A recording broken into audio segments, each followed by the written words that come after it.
Right then, Drake. Cold. Empty. And honestly, that kind of sums up where most Celtic fans are right now. Empty. No anger. No fire. Just done. Because after that absolute shambles at Dens Park, where we lost 2-0 to a Dundee side that had been struggling all season, it's no longer just frustration or concern. It's disbelief. It's detachment. There's this growing gap between the support and the club, and it's getting wider by the week. And here's the mad thing. A lot of folk, myself included, thought we'd win that game. I mean, as poor as we've been lately, surely even this team could get past Dundee? But nah. What we got was a lifeless, flat, utterly soulless performance that just screamed, this team is finished. And that's what it feels like now. Not a blip, not a wobble, but the end of the road for this current squad. From the minute the team sheet dropped, hearts sank. You're looking at the same tired names, the same underperformers.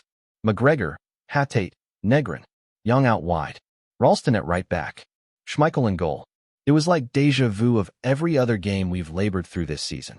Brendan Rodgers keeps going back to the same well, hoping there's still water in it, and every single time it comes up bone dry. It's insanity, and it's killing us. And then the game starts, and it's exactly what we feared. No intensity, no press, no urgency. Just sideways passes and half-hearted movement. It was genuinely hard to watch. And Dundee, credit to them, smelled blood. They were more aggressive, more organized, more hungry, and they deserved their win. That second goal, embarrassing. Hatate gets bullied off the ball like he's never played in the Scottish Premiership before, and the whole team just stops. No one steps up. No one takes a card to stop the counter. They just let Dundee waltz in and punish us. And it brings up the big question.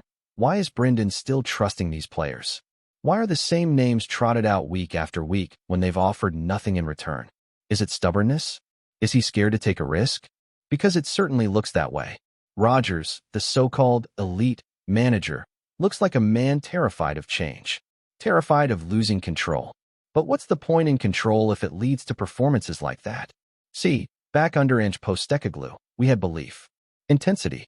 We'd lose the ball, and within seconds there were 3, for players swarming to win it back.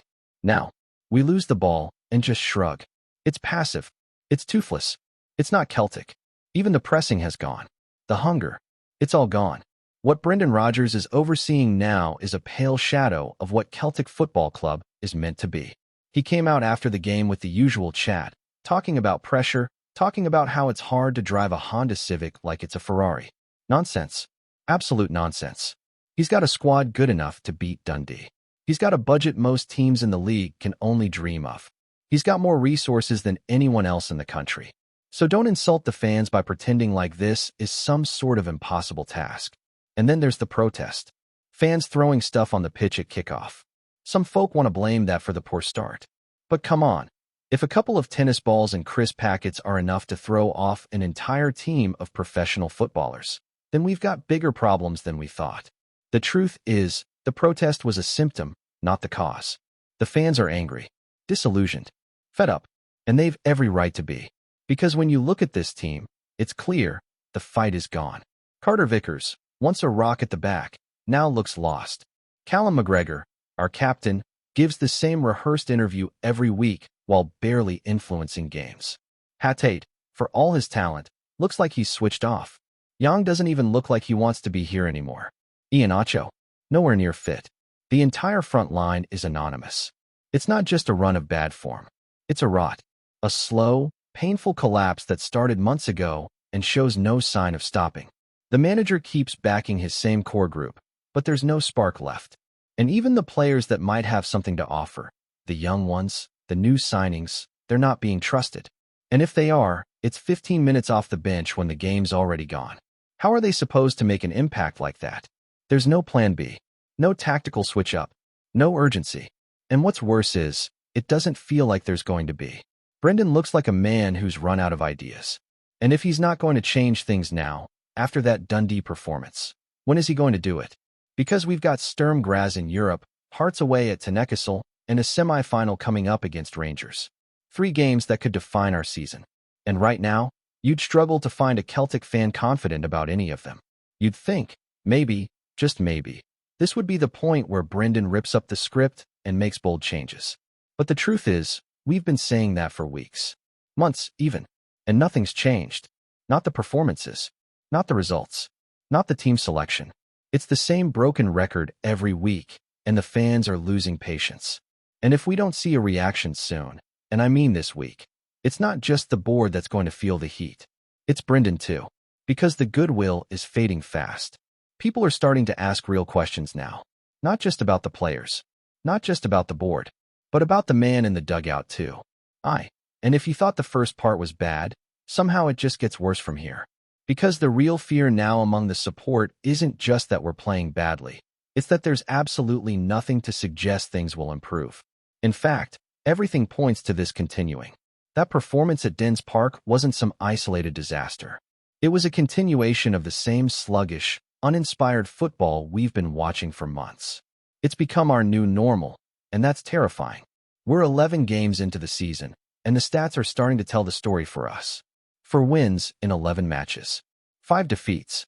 2 of those wins came in stoppage time, snatched at the death against sides we should be putting away comfortably. And even in those wins, did we really play well? Were we convincing?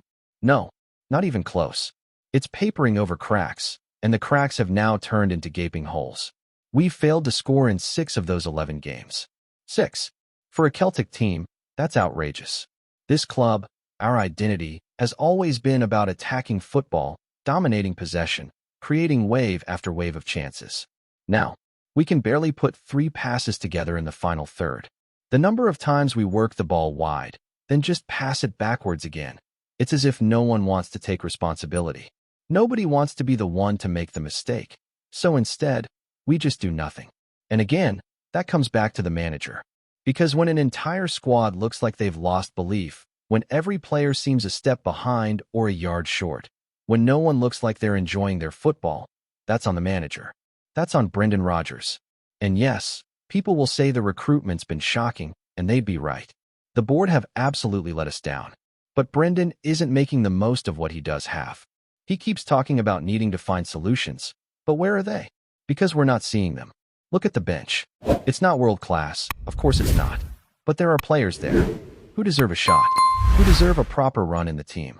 Instead, they get flung on with 10 minutes to go, asked to change a game that's already lost. It's unfair on them, and it's ineffective for us. If Brendan's not going to trust them to start against Dundee, when half the starting 11 have been coasting for weeks, when is he going to trust them? Take someone like Benny Balishaw, made an impact in the last game before the break, looked lively again when he came on at Dens. So why is he not starting? Why do we keep going with Young, who looks lost and defeated every time he touches the ball? Hatate, who's miles off the pace. McGregor, who's going through the motions. It's like we're stuck in some kind of loop where Rodgers can't bring himself to make a bold decision. And it's not even just about individuals anymore. The whole structure is wrong. There's no shape, no balance, no drive. The midfield 3 have no chemistry. The fullbacks offer nothing going forward. The front 3 don't even look like they've met before kickoff. And at the back, what used to be our strongest area, it's now mistake after mistake, game after game. Carter Vickers, a player I've raved about for years, is a shadow of himself. Whether it's confidence, injuries, or just total burnout, something's gone badly wrong there. Even Schmeichel, and I'll be honest, I wasn't convinced when we signed him, has looked shaky at best. The guy's got experience, no doubt about that, but we're not seeing it translate into performances. Every time the ball comes near him, you can feel the nervousness ripple through the defense. And that's not what you need when the rest of the team is already in freefall. And let's not even get started on the attack, because I don't know what's happened to us up front. The movement is non-existent. The link-up play is awful. The shooting, well, let's just say we're doing more damage to the stands than the opposition goal. I mean, how many times are we going to watch our wingers balloon shots into the night sky, or our strikers take 5 touches before losing the ball? And yet, it still feels like Brendan thinks this team is just going through a rough patch, like he genuinely believes they'll snap out of it. But here's the thing, the fans don't believe anymore. We're watching the same patterns every week, the same body language, the same lack of urgency. And when you start to lose the fans, properly lose them, that's when there's no way back. We've got Sturm Graz on Thursday, a top Austrian side, flying high, full of energy and confidence. We're going into that with no form, no belief, and a manager who's throwing out Honda Civic analogies in press conferences. How do you even prepare for a match like that? What's the plan? Sit deep and hope for the best. Press high with a team that's shown no intensity for weeks. It feels like a hiding waiting to happen. And after that, to Newcastle, one of the toughest away days in the league. Hearts are no mugs. They're solid, they're aggressive, and they'll smell blood. Can anyone genuinely say they trust this team to go there and get a result? Because I can't. Right now, I don't see any game as winnable. Not with the way we're playing. And yet the board stays quiet. No statement. No direction. No plan. They're hoping the pressure shifts to Brendan. Hoping the fans start pointing fingers at the dugout instead of the director's box. But it's not going to work this time. We see through it. We know the recruitment's been a joke. We know they've left the manager short. But Brendan hasn't helped himself. And now he's running out of time. People keep saying the Cup semi-final against Rangers will be the turning point. The moment the fanbase truly turns on the manager if it goes wrong. But should we even wait that long? If we lose to Sturm Graz and Hearts in the next few days, is that not already enough? Are we just delaying the inevitable? Because here's the truth. This isn't just about one bad week. This isn't about a couple of dodgy results. This is a Celtic team that looks utterly broken, and a manager who either can't or won't fix it. And unless something changes fast, this season is going to slip away before we even reach Christmas. You look at that Celtic team and the feeling hits you. This just doesn't look like a side that believes in itself anymore. And more worrying than the lack of goals, more than the poor finishing or the flat performances, is that growing sense of apathy. Among the players, among the fans, and maybe even the manager. Before we proceed, subscribe to our channel and enable notifications to receive all exclusive news about Celtic FC. Don't miss any details about your favorite team. It's extremely important for Celtic FC fans. Whispers are growing louder across Scotland tonight as reports suggest Ryan Christie has sensationally left Bournemouth to rejoin Celtic. The move, still unconfirmed by either club, has sent the Scottish football community into overdrive, with fans and pundits alike debating whether the Highland-born midfielder is truly heading back to Parkhead. Christie, 30, was a fan favorite during his first spell in green and white, helping Celtic to multiple league titles and domestic cups before moving south to the Premier League in 2021. His time at Bournemouth saw flashes of brilliance, particularly during their promotion campaign, but his role had gradually diminished in recent months. Now, if the rumors prove true, it seems the lure of home, and perhaps unfinished business, has drawn him back to Glasgow. Social media lit up on Saturday evening after eagle-eyed supporters spotted Christie and his agent at Glasgow Airport. One fan claimed to have seen him entering a city centre hotel often used for Celtic's transfer meetings. Another posted a blurry photo that many insist shows Christie shaking hands with club officials. While it could all be coincidence, the timing is difficult to ignore. Inside sources hint that Celtic manager Brendan Rodgers personally pushed for the deal, seeing Christie's experience and energy as vital for the club's European ambitions. The move would also provide Celtic with an emotional boost, reconnecting fans with a player whose work ethic and flair made him one of their own. At Bournemouth, reactions are mixed. Some supporters feel Christie never quite showed his full potential in England, while others believe his departure leaves a creative void. Either way, it marks the end of a chapter, and possibly the beginning of a familiar one. Until there's an official announcement, it remains a rumor, but one that feels increasingly real. If Ryan Christie truly is on his way back to Celtic Park, it would be a reunion written in the stars, the prodigal son returning to the club where his heart, and perhaps his best football, still belong. Hello, fan. Don't forget to like and subscribe to the channel, as it means a lot to Celtic FC.